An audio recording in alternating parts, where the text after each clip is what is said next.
Cabinet मंत्री छगन भुजबळांच्या दालनामध्ये आज OBC उपसमितीची बैठक। बावनकुळेंसह इतर सदस्य उपस्थित राहणार। हैदराबाद गॅझेट अंमलबजावणीवरून ओबीसी नाराज।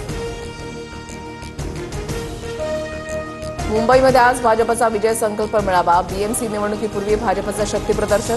वरळी मतदारसंघातून भाजप निवडणुकीचा बिगुल वाजून रॅलीद्वारे ताकद दाखवणार।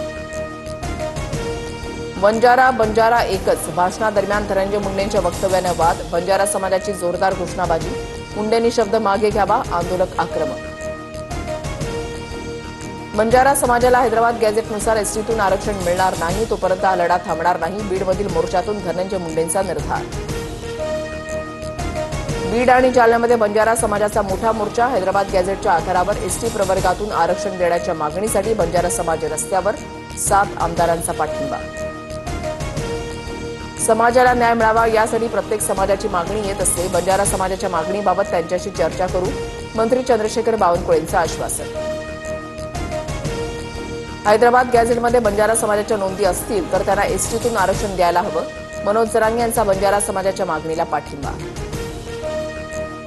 हैदराबाद गॅझेटियरच्या अधिसूचनेला आव्हान देणारी याचिका मुंबई हायकोर्टानं स्वीकारली।